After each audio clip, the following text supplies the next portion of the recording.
ASMR, explained. Why YouTube videos of people whispering are so popular. Millions of people have watched a video of a woman whispering into a camera. She doesn't do anything particularly interesting. She just whispers in a melodic voice and makes seemingly random hand movements. Yet millions of people are mesmerized by it. For someone who's unfamiliar with this phenomenon, this might trigger one question. What the hell is going on? This is the world of ASMR, Autonomous Sensory Meridian Response. In this corner of the internet, dozens of video makers record themselves doing something as simple as whispering to elaborate sci-fi role plays.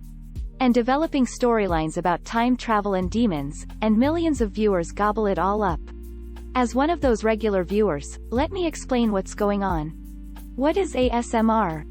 ASMR is the term for the sensation people get when they watch stimulating videos or take part in other activities, usually ones that involve personal attention. Many people describe the feeling as tingles that run through the back of someone's head and spine. Others say the feeling is deeply relaxing, and can even cause them to fall asleep. Although the term ASMR may sound very technical, there's actually no good science or research behind the phenomenon. The term is believed to have been coined in 2010 by Jennifer Allen. Join Sunskyrainmoon ASMR on Facebook today. See link in the description. The term quickly caught on, as people finally had a way to reference the pleasurable feeling they had been experiencing. Wait, what? So how does ASMR work? How ASMR works varies greatly from person to person. Some, perhaps most, people don't get it at all. And the science on ASMR is basically non-existent, so our understanding of it is so far based on anecdotes from around the internet. People get the feeling of ASMR from various triggers. Some people enjoy role plays in which someone gives close personal attention and whispers. While others like videos that show incredibly mundane tasks such as spraying a water bottle, tapping, stirring a bowl of soup, or crinkling wrapping paper or turning pages. Others are triggered by more elaborate role plays, which can vary from someone acting like a doctor to getting a haircut. I tend to prefer simpler videos, which I find very soothing and tingle-inducing. The feeling isn't usually sexual. Although some people are triggered by videos that appear sexual, other people I've talked to who experience ASMR emphasize that the tingles and feelings of relaxation have nothing to do with sex. But ASMR is a little similar to sexual turn-ons in that some people are very specific in what they like, and many people tend to grow tired of experiencing the same thing over and over. Sunskyrainmoon ASMR says that people's experiences can even vary by the day or depending on their mood. I've noticed that one day you will be more sensitive toward role-playing, then another you'll be more sensitive to swishing sounds, she said. It really varies. People also appear to grow tolerant of triggers if they listen or watch them too much. So it's important for ASMR video makers to keep things fresh, and for viewers to make sure they don't overplay that one amazingly tingly video. Again, this is all based on anecdotal evidence. We know some people experience ASMR. I can attest to it for myself as I love to relax listening to the sound of the ocean waves lapping on the shore. But no one really knows how it works or why.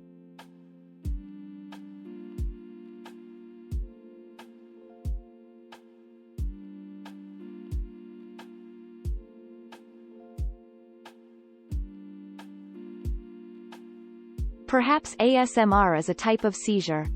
Seizures can sometimes be pleasurable, and can be triggered by these sorts of things, goosebumps. Or, ASMR could just be a way of activating the pleasure response. Vertebrate brains are fundamentally hardwired for pleasure and pain, for positive and negative behavioral feedback. We are rewarded with a pleasurable sensation for doing things and experiencing things that increase our survival probability, and have a negative or painful experience to make us avoid harmful behavior or warn us about potential danger or injury. Over evolutionary time, a complex set of reward and aversion feedbacks have developed. Add to this the notion of neurodiversity, the fact that all of our human brains are not clones or copycats, but vary in every possible way they can vary.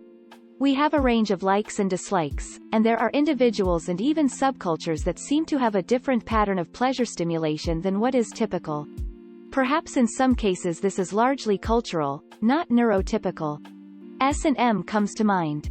If reports are accurate, There are some people who experience pain as pleasurable and erotic. Some people are trying to fill the gap in science. Alan and 2 other researchers from around the country put together an online survey that they hope will give them some answers about why some people get ASMR and others don't. ASMR has suggested it can improve mood and even pain symptoms through various common triggers, including whispering, personal attention, crisp sounds, and slow movements. But there really isn't any great science on ASMR yet. How do people know if they have ASMR? Discovering ASMR seems to echo the typical experience. Feeling it very early on in childhood while interacting with peers and friends, and later discovered a big internet community dedicated to the strange sensation of ASMR. The first reaction I had was from physical contact in kindergarten, when girls would run their fingers gently through my forearms. It wasn't the sensation of them touching my skin as much as the attention they were giving me. Later on, would get even more intense tingles from role-playing with her friend when they acted as doctors or teachers.